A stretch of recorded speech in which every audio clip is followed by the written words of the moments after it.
I'm Billy S, welcome to the channel. Today we're taking a stroll across fields of cerulean flowers and climbing to plateaus undiscovered, as we rank the areas of Elden Ring's Shadow of the Erdtree.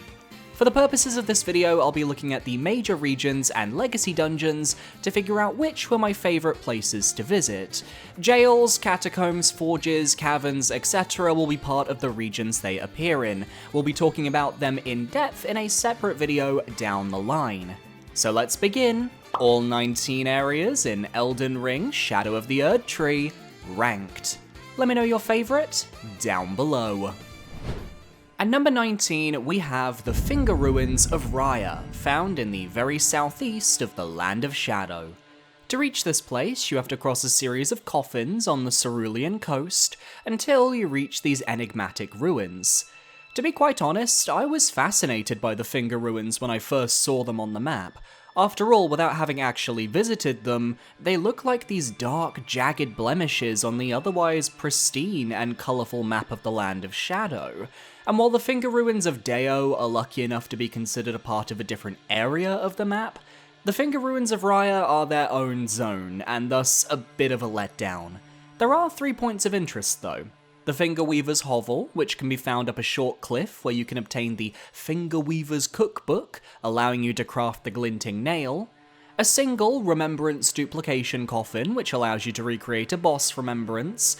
3 of these were added in the DLC, and when added with the 7 walking mausoleums from the main game, there are now 10 locations to duplicate basic remembrances, and 8 locations to duplicate demigod remembrances and above. The last point of interest is the bell, which can be rung once you've started Count Amir's questline, getting you the Crimson Seed Talisman +1. I won't lie, this talisman was an attractive prospect, but it doesn't save the rest of this area from feeling empty and uninteresting. Aside from the new lamprey enemies, which roam the zone casting their sorceries, we have finger creepers in the outskirts. The lore of this location's interesting, as these ruins are the birthplace of all the finger creepers, and act as markers for the secret that is Mitir, Mother of Fingers.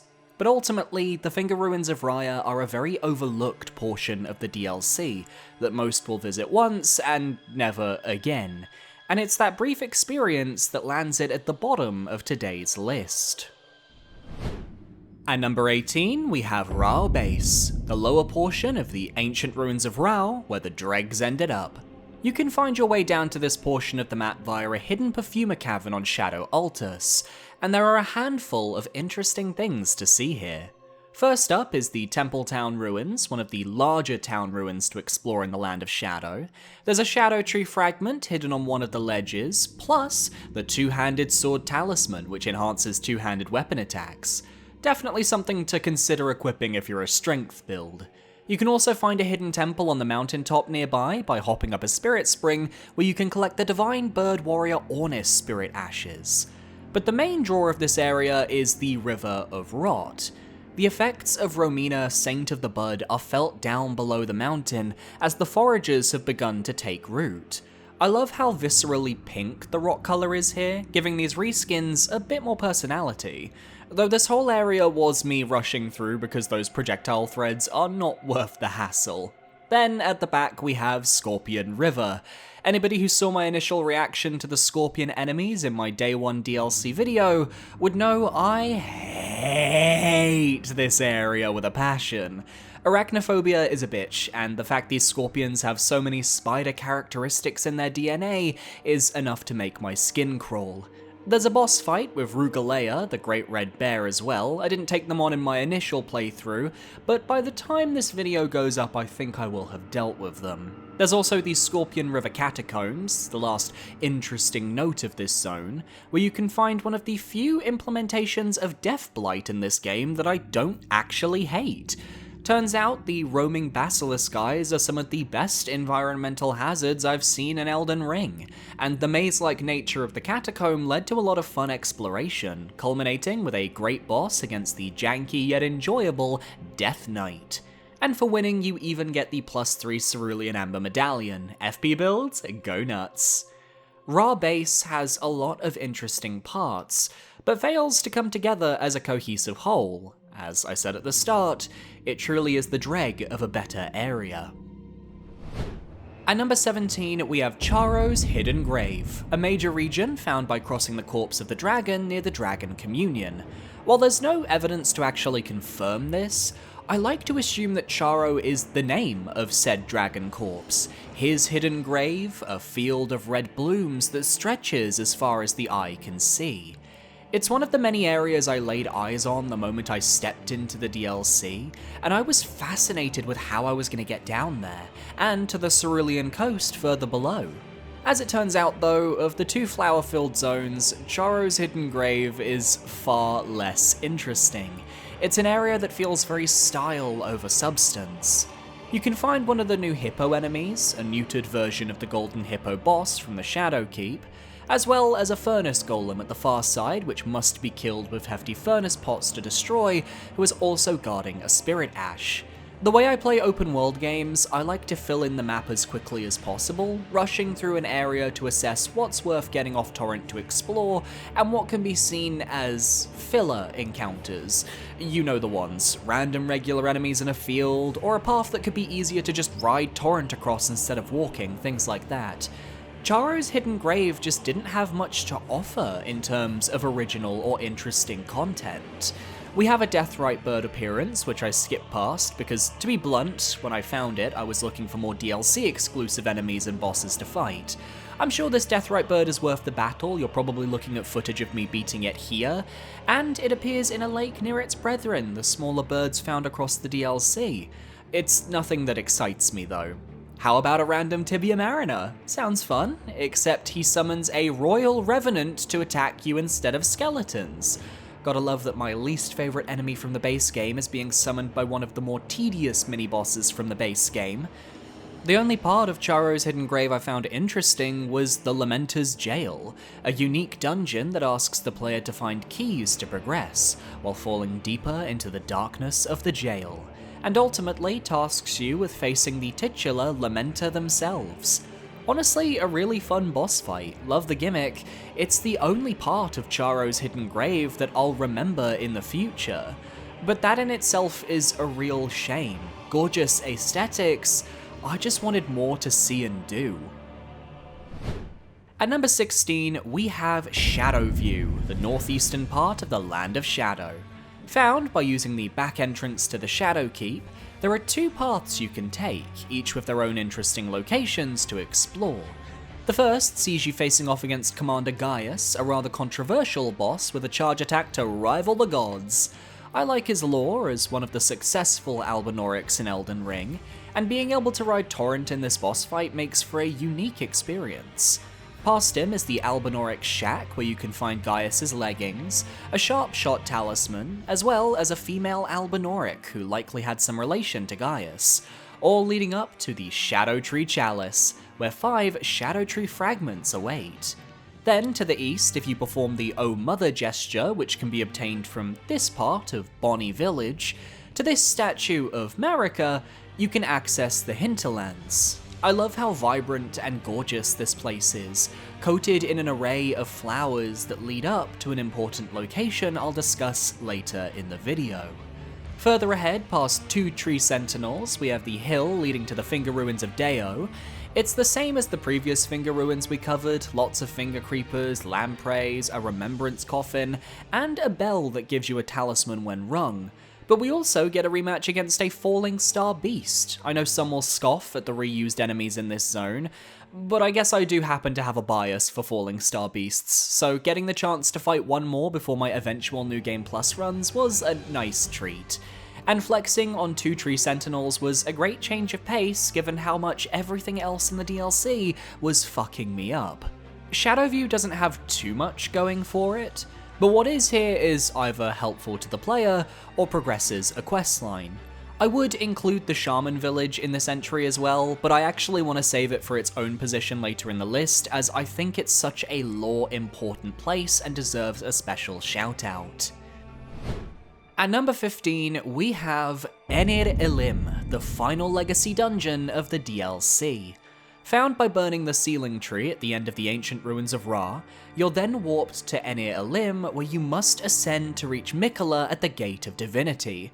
Small nitpick, but I wish instead of warping us to a random part of the tower, they instead warped us to the entrance outside the Divine Beast Dancing Lion boss fight. It would tie back to the start of our journey, and make way more sense than dropping us on a random outer ledge. Only, I've gotta be honest, while I do like the aesthetics of this tower that rises into the heavens, the elven architecture very reminiscent of something like Rivendell from Lord of the Rings, and while I think the enemy designs fit the zone with the Inquisitors roaming the halls, the actual level design was so linear and bland, it left so much to be desired. This is the same DLC that has Belorat and the Shadow Keep, while within the same game has areas like Crumbling Farum Azula, Lanedell, Stormvale, Volcano Manor, the list could go on. Aaviier just doesn't have that complexity in how you tackle it. Only a handful of alternate paths that I can count on one finger, and the area is over before it even begins. By the time I reached Needle Knight Ledder's boss room, I thought there was still a second half of the level, only to find out that no, after passing the third Horned Warrior, that was it. Speaking of, the Horned Warriors are meant to reference the Dancing Lion boss fight with 3 throughout the level, each specialising in a different element. The lightning and wind variants are fine, they both appear at the end of their respective stretches of level, so you can always run past them if needs be, but the Ice Horned Warrior is quite possibly my least favourite enemy in the DLC. His ice AoE he often launches at the start of a fight means you can't burst him down with high DPS and buffs, because the chip damage from the Ice Storm will eventually kill you, and fighting him normally reveals a tough moveset that does a lot of damage and inflicts frostbite insanely fast. Because he appears halfway through his portion of the level, dying to him and being forced to run back, kill those birds, only to die to him again and again got insanely irritating. And he doesn't even drop anything special to add insult to injury. I don't like running past enemies on a first playthrough of an area, but there was just no other option with him. I do respect this was From's attempt at providing a serious challenge for the final part of their DLC, I just think the level design needed to be more interesting, or at the very least have a few shortcuts we could have accessed to make things less tedious. Perhaps the most interesting part of Aaviier is the path to the Euphoria Twin Blade, which requires you to do some insane platforming that will take you back down to a part of Belorat, where you can obtain a Shadow Tree fragment and the path to the Twin Blade. More of this would have gone a long way to making the level feel more complete. As it stands, I don't see how it even remotely compares to the rest of the legacy dungeons of Elden Ring from a gameplay standpoint. It's only notable for its lore, and the Divine Gateway atop its peak where both Marika and Miquella ascended to godhood. If there are any Aaviier defenders, feel free to sound off in the comments. I'd love to hear some positives about this place. At number 14, we have Recluse River, a hidden zone that can only be accessed by going through this illusory wall in the Shadow Keep, and using this coffin. Emerging near the ruins of Unti, the river spans all the way down to the Darklight Catacombs, which will then take the player to the Abyssal Woods. I was so curious about this zone for such a long part of my playthrough, so finally discovering the way down here was like a triumphant victory. I love the puzzle in the ruins of Unti, where you have to reawaken a furnace golem with a hefty furnace pot to get in, and the reward being the giant golden arc spell, as well as an altar where you can either acquire the stone sheathed sword or turn it into the Sword of Light or Sword of Darkness sword, is cool too. No idea if those weapons have good use, but I love this vague-ass way of collecting a new DLC weapon. The real meat of the zone though is the river, which runs down beneath Bonnie Village, and there's a lot to find. There's the Eastern Nameless Mausoleum, where you can find Rakshasa, who drops the Rakshasa's Great Katana and his gear upon defeat, a weapon that has proven to be quite enjoyable thanks to its moveset and skill, Weed Cutter, which is great for forward strikes. There's also 2 gold hippos downstream which can be both slain to acquire Shadow Tree fragments. There's a bell bearing in a pot that can be used to purchase fly mold. I suspect there are quite a few of those hidden pot bell bearings in the Land of Shadow. I don't think I've found them all yet, but I will. Lastly, there's the Village of Flies, home of one of the more annoying enemy types in Elden Ring. Welcome back, Dark Souls 3, Ashes of Ariandel Rotflies. Feel free to catch me in a combo of face grabs anytime, said no one. You can collect the manfly ashes from the village here, as well as a revered spirit ash, making it a worthwhile place to visit. All leading to the Darklight Catacombs, which plays around with the mechanic of darkness, and needing to light up each floor to make progress and discover hidden secrets. The catacombs of the DLC are such a stark contrast to the main game, it's not even funny. Recluse River is a transitional zone more than anything else, but has enough to see and find that it sticks in my mind. It's exactly what it needs to be. At number 13, we have the Cerulean Coast, found on the southernmost tip of the Land of Shadow. Firstly, I love the contrast between this zone and Charo's hidden grave, which was decorated with red flowers instead. I read somewhere that cerulean flowers were supposed to represent the death of the soul, while the red flowers were the death of the body. And this is a theory further enhanced as you can find grave glovewort growing all across the Cerulean Coast. It has a bit more to see for an optional region, with a hidden series of chasms that lead to a demi-human settlement where you can find a Shadow Tree fragment and a battle with demi-human Queen Mariga. There's a ghost flame dragon patrolling near the entrance, which you'll have to ride past if you want to retrieve this area's map fragment, as well as the pathway leading to the Finger Ruins of Raya. Going along the coast, there's a hidden cavern which leads to the Southern Nameless Mausoleum, where you can face off against the Dancer of Rana. But the Cerulean Coast is most important for its relevance to Miquella's story. The cross we find here shows Miquella casting away his doubt and vacillation, and should we continue onwards towards the southernmost tip of the coast, we can find a large hole that leads deep under the earth to the Stone Coffin Fissure Zone I'll cover in a later entry. It's here where Miquella begins his journey of removing Saint Trina, and all of this is hidden in an entirely optional zone that can only be found by travelling down the river chasm in Gravesite Plains. Compared to Charo's hidden grave, which held no lore significance to the rest of the story, Cerulean Coast is an actual interesting location with some fun offshoots and a great payoff to the Saint Trina questline. I do think on future runs I'll only skim through this area, which hurts its replayability, but it's one of the toughest locations to initially find, and I'm happy I got the opportunity to feel that excitement of discovering a new zone. At number 12, we have Bonny Village, a hidden location that you can only access by finding the hidden tunnels downwards in the Morth Ruins. While technically a part of Shadow Altus, I wanted to give this area its own dedicated entry because of its importance to the plot of the DLC. Not in terms of Miquella's story, but Marika's story, and that of the culture of the Land of Shadow. As we learn throughout our adventures, the shamans were a people who were cut up and stuffed into pots to become saints, and the people of Bonny Village, the Hornsent, were part of this transformation. The greater potentates that we find throughout the town fill the jars up, and as we discover from the ghost at the whipping hut and the tooth whip found there, the Hornsent have no problems with shoving the shamans into pots and calling it a day, for it's their lot in life. Bonny Village stands as a testament to that bloody history, a place of death and decay where the darkest aspects of the Hornsent's culture lay. It recontextualizes how we view the jars of Elden Ring, and takes what were somewhat goofy-looking enemies and shows the real horror beneath. Not every area in Elden Ring needs to be this sprawling expanse with gameplay up the wazoo. I love the lore of these games just as much as the combat, and I think the lore of this area boosts it to a higher spot. Also helps that it has its own Bonny Jail to the south. The spider scorpions out front can fuck right off, but the actual dungeon itself is a fun romp that leads you to a battle against Curseblade Labirith, where they utilize a darkness mechanic to attack you from the depths. Good fun, solid extra content for Bonny Village, and their vile deeds. At number 11, we have the Stone Coffin Fissure found beneath the Cerulean Coast. This location is a tale of two halves. On the one side, we have the gameplay, which is this weird hybrid of stealth, as you have to dodge the lasers being fired by the orb turrets, while dodging past dangerous birds trying to rip you a new one. On the other side, we have the lore, which I believe is some of the best in Shadow of the Erdtree. And for me, I was fascinated by this zone overall.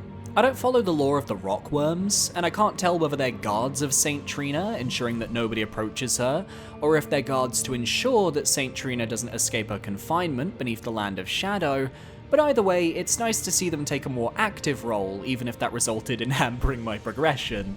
I found the stealth nature of this area pretty fun, but I can totally see why someone might absolutely hate it if it's not their thing. I also was a bit disappointed that the sleep effect got dropped almost immediately following the first few enemies before Miquella's Cross. I was expecting a beautiful EP swamp, but instead we got a mostly standard affair of enemies and platforming.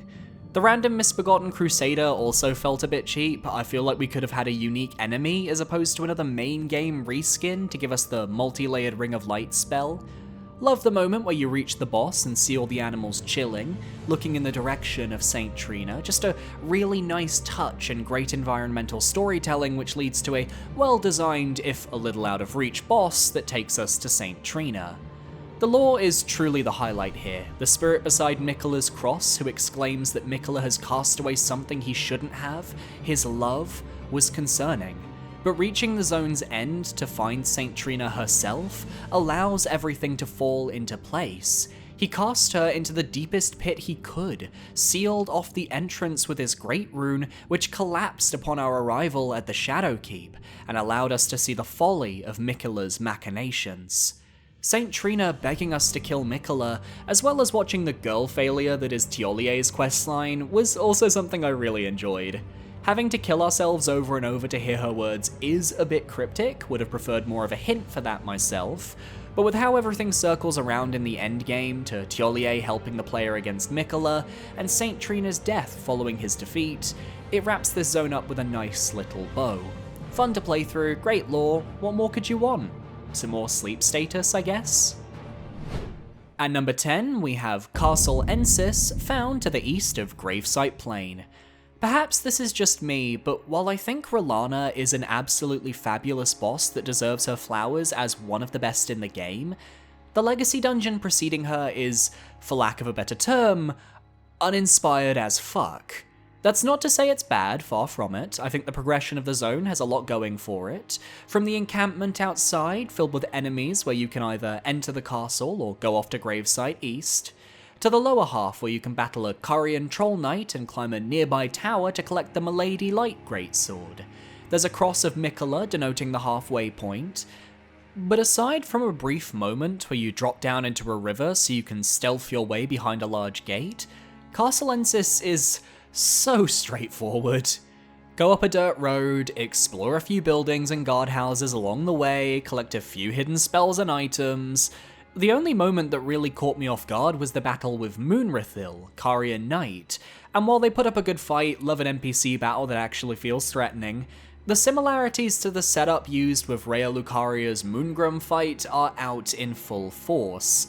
Castle Ensis feels like it's trying to be a medieval knight version of what Rhea Lucaria Academy was for Rennala, and it just doesn't hit the same highs. Even more so when you realise this is an entirely skippable dungeon, as you only need to pass through here to reach Shadow Altus, and you can do that by taking a Spirit Spring up to Fort of Reprimand instead. But hey, you can get the Spelldrake +3 talisman here for that magic defense. I think Castle Ensis just needed more inside areas to complement the outside, have us going up through castle floors similar to something like Stormveil from the base game, or even something like 1-1 Boletaria from Demon's Souls. It feels like it straddles the line between being a fully blown legacy dungeon and a minor legacy dungeon like Castle Sol, but I'm inclined to push it more to full because it lasts a bit longer, has a lot of extra equipment, and does have a Remembrance boss as its final challenge. It's a serviceable zone, but coming right after I explore Bellarat, I can't help but feel very whelmed. At number 9, we have Shadow Altus, the second major region of the DLC after the Gravesite Plains. With a similar size and scope, perhaps it's a surprise to find it smack bang in the middle of today's ranking. For me, there's just something a bit lacking about this area's visual identity. Compare Shadow Altus to Altus Plateau from the base game, its Lands Between counterpart, and you can see such a visual distinction in the golden yellow of Altus Plateau, while Shadow Altus honestly just feels like more of the same landscapes we'd seen in Gravesite Plains. This area can also feel very short, because if you come to this place via the R'hllana fight, the Shadowkeep Legacy Dungeon is right there. You really have to go off the beaten path to discover the hidden path to Rao Base, or explore the Morth Ruins thoroughly to reach Bonnie Village and the eastern part of Shadow Altus beyond. There's the Church of the Crusade, where you can be invaded by Fire Knight Queeline, a fun encounter I really enjoyed. There's the fight with Dryleaf Dane if you use the correct gesture against him. There's a Ghost Flame Dragon nearby that you can join the Crusade against alongside Messmer's soldiers. There are various encampments which contain upgrade materials like Shadow True Fragments, plus the brand new Black Steel Twin Blade that's become my new main Twin Blade weapon of choice. There's 2 Furnace Golems, one by the Shadowkeep that was exhilarating to fight as it destroys the encampments to try and defeat you, as well as one east of Bonnie Village, which you need to throw hefty furnace pots at to finish off. There's a Soul Magician's Tower, Rabbath's Rise, which grants us Rabbath's Cannon upon solving the Spirit Spring puzzle.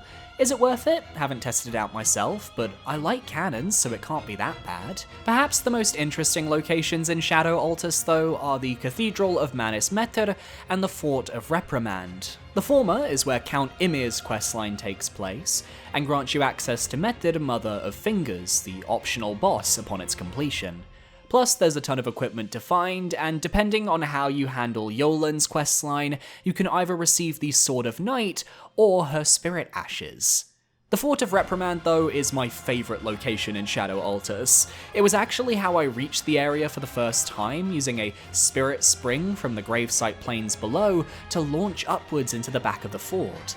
I got to fight some Omen Killers, a Black Knight wielding a Twin Blade, and the aspects of the Crucible Wings incantation, and even found myself the Flame Drake Talisman +3 in a chest underground. It's honestly similar to Castle Sol in terms of how expansive the fort actually is, and fighting my way from the back of this place to the entrance was a fascinating and unique way to enter Shadow Altus. Shadow Altus is a fun region, I just don't think it has a visual distinction that will help me remember it in the long term, as I think a strong visual identity goes a long way, as you'll see from our next entries.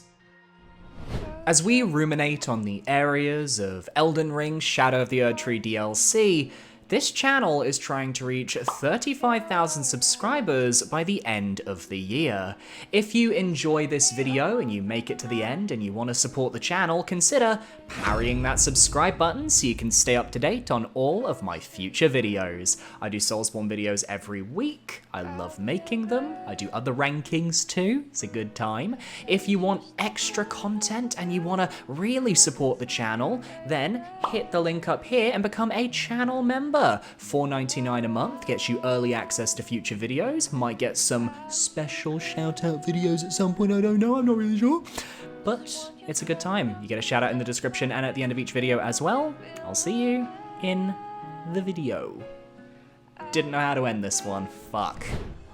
At number 8, we have the Ancient Ruins of Ra, found to the west of the Shadowkeep.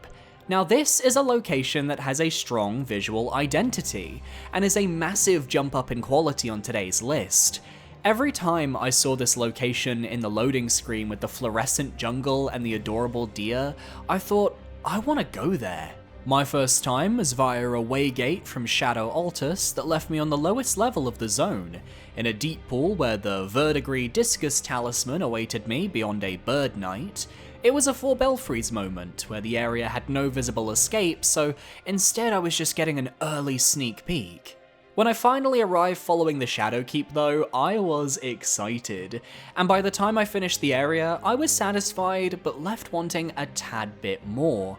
My excitement for this zone was the jungle aesthetic and the way it leaned into being this floral forest that we could explore, when in reality, I'd say maybe 30% of the zone actually takes place above ground. Most of your playtime will be spent in various ancient corridors beneath the earth that look exactly the same. It's a maze that's easy to get lost in, and the first half is also filled to the brim with spider scorpions that made progression for me very complicated. Arachnophobia is a mood killer, what can I say? Still glad to say I got the spider scorpion spirit ashes, and I never have to go into that nook of the level ever again. The encounter against Crucible Knight Devonia was easily the best part of the first half of the ruins though. Love her weapon, love Pink. This giant hammer that could have crushed me like a rock, yes please. I kinda wish she was actually a field boss though, similar to Siluria. She's the oldest serving Crucible Knight and deserved a little bit more recognition. The second half of the ruins splits going inside and outside to a much better degree, as you get a furnace golem to slay, watery courtyards to explore with enemies, and gazebos and items. There's even a hidden path you can take that wraps you around the ruins to an elevator, which leads to a rematch against the divine beast dancing lion from Bellarat. While I don't quite enjoy reusing major bosses as field bosses in the DLC, I can at least understand the mentality. The Dancing Lion is the first major boss most people will find, and thus the safest bet to reuse without people feeling too bored. And to be honest, it gives me a chance to practice the fight without going on to New Game Plus. The only part of the zone I think was a bit lazy was the rot section. They shoved a bunch of Kindred of Rot enemies into a corridor or two and said, that's enough. If you're going to go the rot route, go full force. At least it looks good aesthetically, and unlike the Grand Cloister from the main game, we can ride Torrent through here to Romina. Honestly, a really solid zone with a lot of high highs and not as many lows. I think my issue is that what I was hoping the area was going to be wasn't what the area ended up being, and I had to check my expectations at the door. I'll enjoy running through this zone in the future though, and honestly, I'm kinda debating whether this area should just be considered a legacy dungeon, because it feels like one, just in a more open-air natural setting. At number 7, we have the Shaman Village, found up the hill near the Tree Sentinels in the Hinterlands. I wanted to separate Shaman Village as its own entry because for anyone familiar with the lore of Elden Ring and the story of Marika, this location speaks for itself.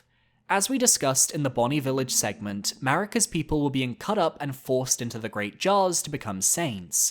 So it makes sense that as we arrive, the village is silent and empty save for the music that plays in the background, echoing in and out. The Shaman Village theme reminded me so heavily of the Maiden in Black's theme from the original PS3 Demon's Souls. Somber, calm, quiet, purposeful pauses used throughout the track to great effect. The way it's reminiscent of the Elden Beast theme as well, a theme of godhood.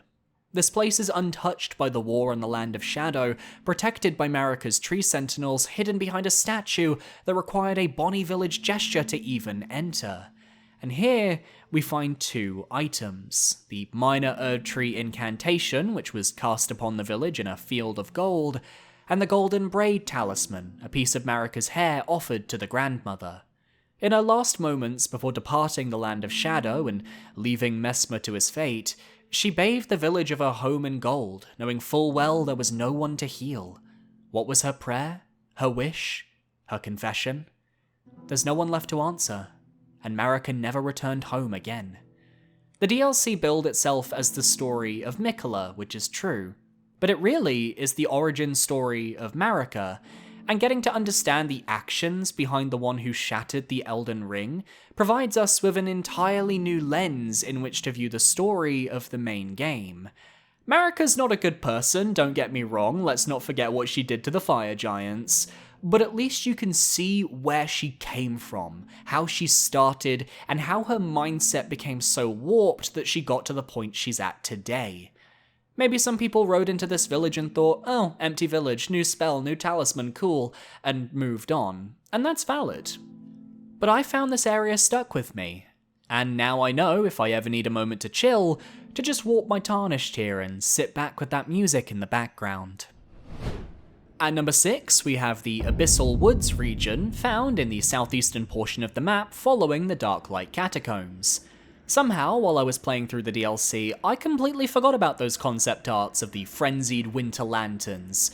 Yet the moment I emerged in the Abyssal Woods, it felt like all those memories flooded back to me. The environment should feel dark and depressing, but with the thrumming energy of the frenzied flames stretching across the clearings like veins of blood, it provided the area with this visceral pop of yellow coloring that felt perfect.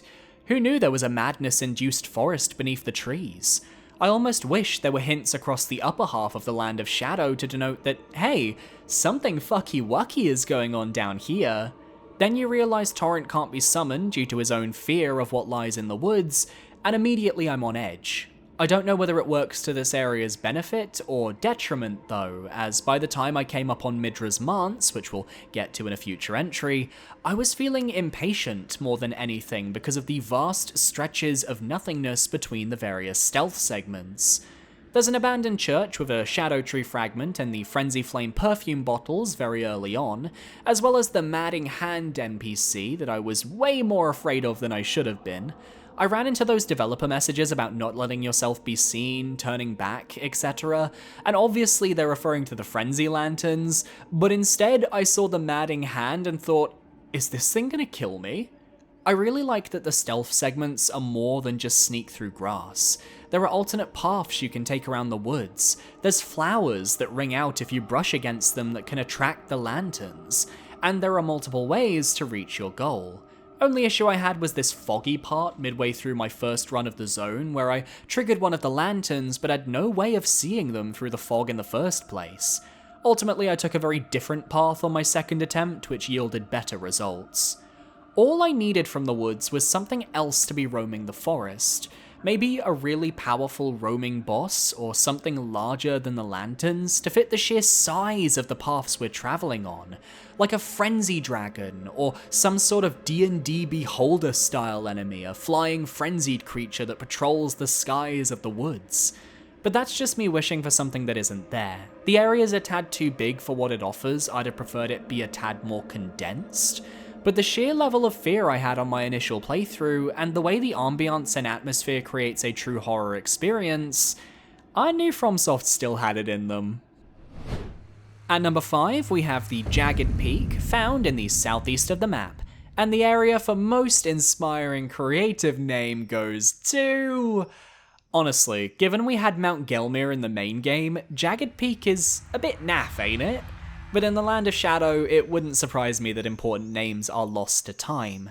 To find this part of the map, you have to defeat the ancient dragon man in the Dragon's Pit. Exiting will leave you on the far side of the zone, and you can either head directly right to the Grand Altar of Dragon Communion, or you can head west and around the pit with the Finger Ruins to the main part of the mountain.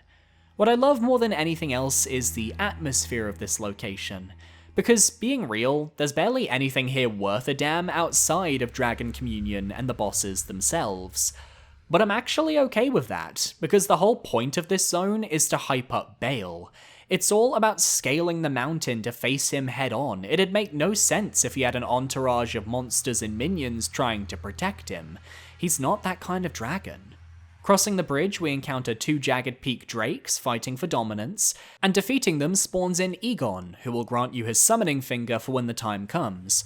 Side note, Egon is going down as one of the best NPCs in the game, not for any crazy lore or deep character development, nah, just his voice actor doing a bang-up job, and Egon being crazy enough to read Bael the Dread for filth. Then the climb begins, there's a storm whipping around us, red lightning in the distance, but we climb, avoiding dangerous boulders and even collecting a shadow tree fragment. And atop the cavern we find ancient dragon Senesax. Kinda wish this dragon had a slight extra element to distinguish itself from the regular ancient dragons of the main game. At most, the water-filled arena meant its lightning attacks would conduct more regularly, meaning you have to jump them instead of dodge them. But you can skip right past this boss if you want, and I'm totally at peace with that. I do wonder why Senesax is alive though, yet you encounter so many dead dragons atop the mountainside. Maybe Senesax is a lady and Bael wants to, as the kids would say, smack that gyat? Kill me now. From there, the Jagged Peak is a parkour challenge with you and Torrent as you ride further up the mountain, overcoming the various obstacles as you go. You have to jump over gaps, avoid setting yourself back, and dodge various orange lightning bolts that strike the floor. It's not a hard sequence, but it sets up Bael's power as it's clear he's the one in charge of the storm, culminating in one last Spirit Song jump as you see the boss arena in the distance, the summit of the Jagged Peak. Bael himself is my favourite boss from the DLC currently, so naturally his fight boosts this area's score tremendously. His arena is gorgeous, his design is top-notch, Egon's inclusion makes the fight memeable in the best way, his music is stellar, his moveset can feel a bit much at times though, I'd like to face him without Egon on my next run to try and best him on my own, but that's something I'm willing to do because I think the Jagged Peak is that entertaining to climb up. Maybe on subsequent runs it might lose some of its luster, but until that time though, bail all the way, baby. At number 4, we have Midra's Manse, found at the end of the Abyssal Woods. If there was one location I wanted to visit throughout my time with the DLC, it was the spooky haunted mansion that was shown off in various trailers. I wanted to see my Midra rip a sword out of his head, and while this area does end up feeling shorter than I would have liked as you explore the West Wing, then one large room in the East Wing, and then you're at the boss, the setups in every room are filled with purpose and creativity.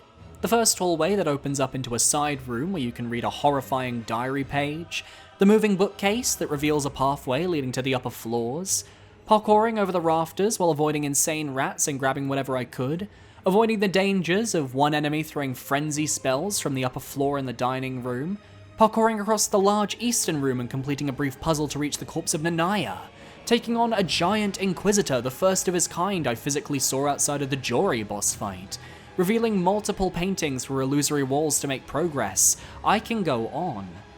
I adore the touch that as you reach the halfway point of the zone and move through the rafters of the main entrance hall, you can actually look over to see Midra in the boss arena flailing on the ground. All of this culminating in a boss fight against the Lord of Frenzied Flame, the last thing I expected to see in this DLC, I'm not gonna lie, and one of the hypest moments we get to experience. Midra's Manse manages to have all of these exciting moments while conveying this creepy, disturbing atmosphere. It feels nothing like the rest of the DLC. We've fallen into an entirely different genre, like we've stumbled across the Spencer Mansion in Resident Evil, and the ghosts and monsters that roam the halls seek to keep us away from their insane master. It caps off the Abyssal Woods zone brilliantly, but misses out on my top 3 because despite all these amazing setups, it understays its welcome. The Abyssal Woods exists purely for Midra's Manse, but ironically, the journey through the wood to get here took more time than exploring this manor for its secrets. We really need an expanded second floor, or a part of the mansion that gives way to the insanity of the Frenzied Flame. Charred burning walls melding with the forest outside to create a horrifying den for Midra, I can see it now. That would have moved this to a peak dungeon and given it much needed length. 4th place is still an amazing finish, but I think we all wanted just a tad more out of Midra's Manse. At number 3, we have Gravesite Plains, the opening region of Shadow of the Erdtree, which had to set the standard for the DLC to follow, and boy did it ever. The opening field introduces you to all the major elements you can find throughout the Land of Shadow. You've got the Scorched Ruins, introducing these new ruined towns that often hold chests at their highest points with new equipment.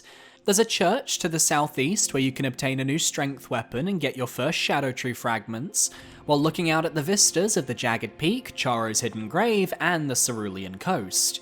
You can get invaded in the southern forest by Loga, who drops the brand new Beast Claw weapon. There's the Western Nameless Mausoleum, introducing the concept of mausoleum fights to the DLC. There's a Fonus Golem right in the middle of the path leading to Miquella's first cross, forcing you to skirt your way past it as best you can, but if you defeat it, you get the Deflecting hard tier, which is one of the most interesting in the game because it gives you Sekiro parries. Hell, even getting the first map fragment at the very start of the DLC is cleverly designed, because the way it's placed, if you beeline towards it, you are guaranteed to trigger a tough enemy encounter by rushing in a straight line. There's the Bellarat jail dungeon to the north, a ghost flame dragon in a lake reminiscent of a Gil from Limgrave. There are cookbooks to find, a hidden path near Bellarat that takes you to the upper half of the western Gravesite Plains, teaching the player to be aware of their surroundings as you'll have to discover how to reach places all on your own.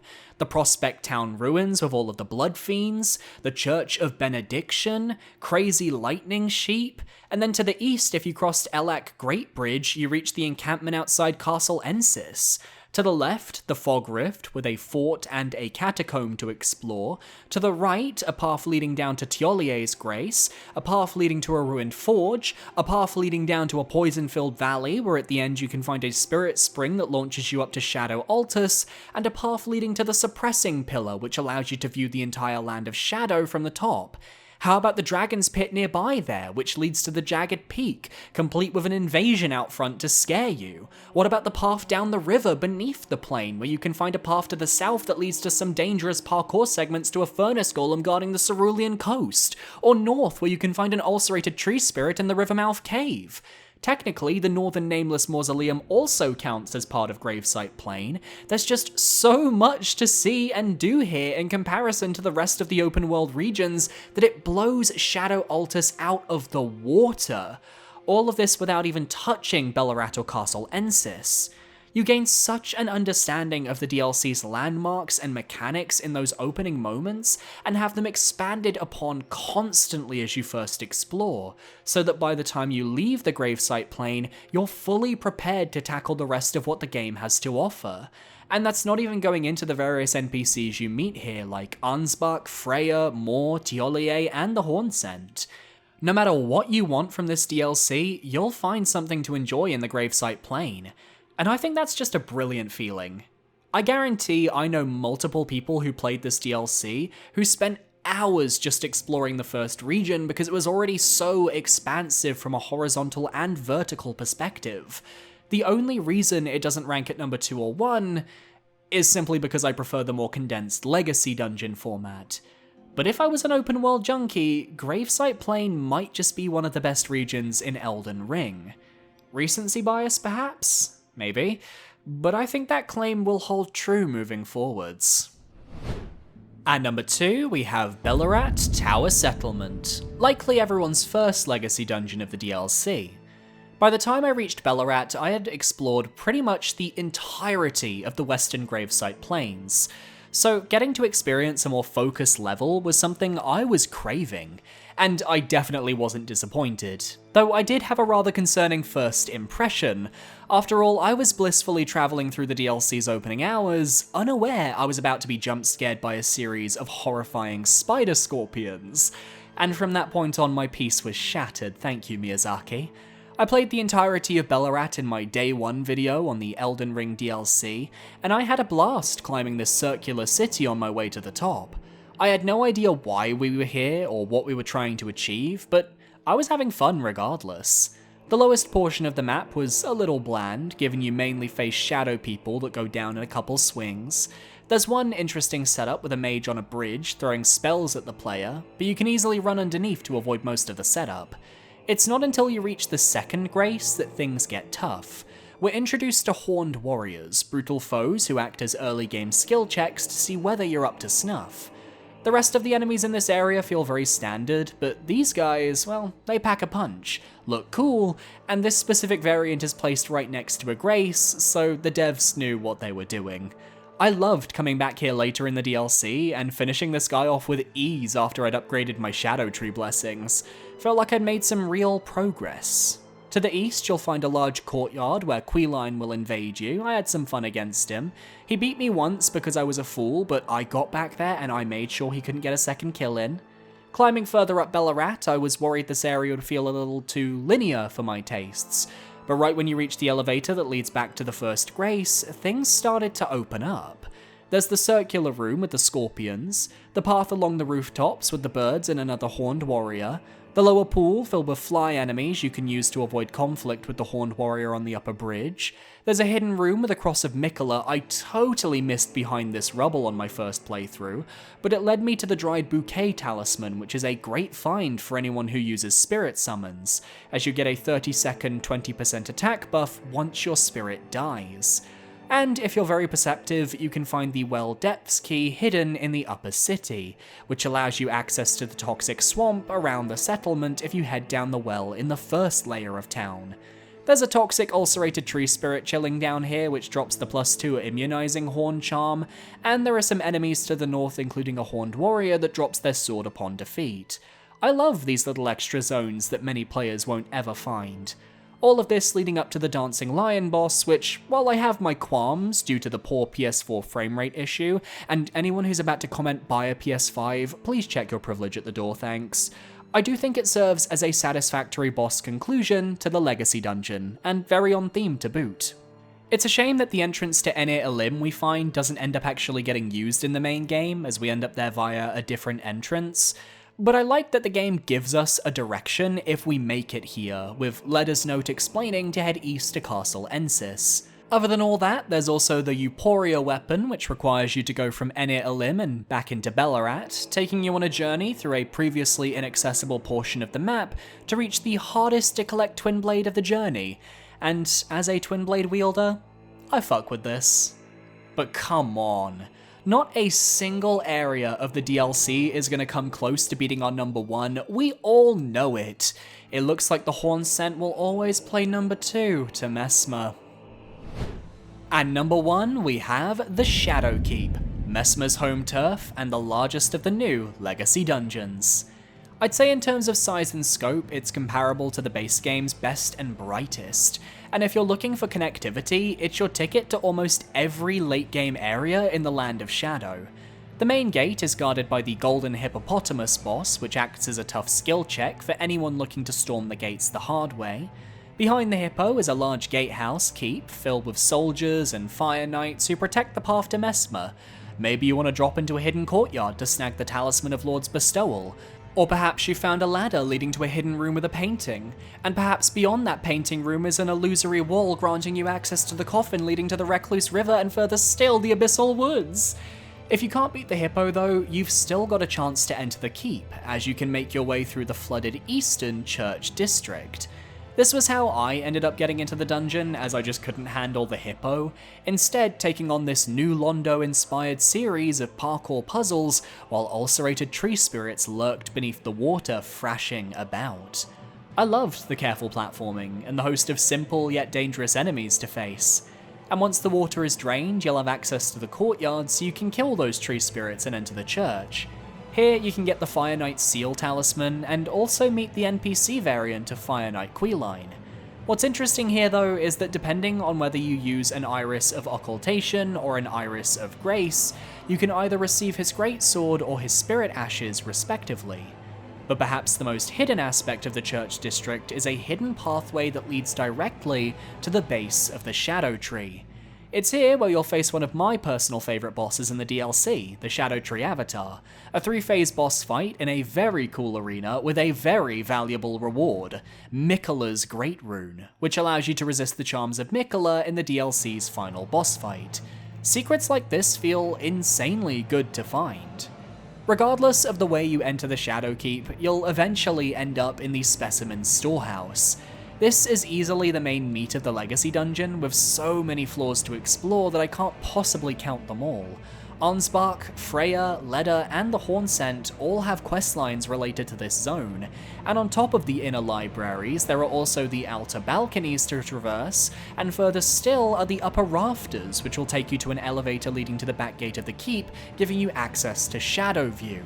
Or how about you head to the west, where an elevator will take you to the Jar Infirmary, where Messmer attempts to treat and care for the Jars of the Land of Shadow, as a way to ease their suffering. I didn't even realize what this area was on my run-through, killing every enemy I came in contact with, and looking back it made my actions feel very nebulous at best.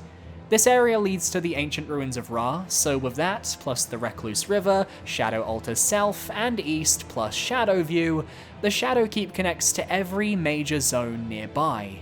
And that's not getting into the equipment that can be found, or the hidden cross of Miquella, which allows you to complete Ansbach and Freya's questlines, or the battle itself with Messmer, which is genuinely one of the best in the entire game. They took a concept we've seen before, a vertical level, and made it this twisting, turning maze that I somehow managed to see the brunt of by the time I finished my exploration. Shadowkeep isn't just a legacy dungeon, it's a hub, connecting you from the mid-game to the late game, and acts as a gateway to ensure you don't reach areas like the Ancient Ruins or the Abyssal Woods too soon in your playthrough. I can't praise this legacy dungeon enough. It genuinely is giving Lanedell a huge run for its money, and I'm still not certain which area I prefer. For now though, the Shadow Keep more than earns the title of the best area in Shadow of the Erdtree. And that's my list. Which area was your favourite from Elden Ring's DLC? Let me know down below, and be sure to parry that subscribe button to stay up to date on all of my future videos. My social medias are on screen now, feel free to follow me if you're comfortable. I recommend my Twitter or my Discord. My Twitter is the best place to go, although if you want, you can also check my YouTube community tab. We have a poll going on right now, ranking the difficulty of the main bosses from Shadow of the Erdtree. I'm going to leave a link down below if you want to support the channel and join that poll. Feel free, it's exciting. I want to give a shout out to my YouTube channel members as well. Thank you so much for your support for another month. You guys are amazing, and I will see you guys next time for another video. Adios.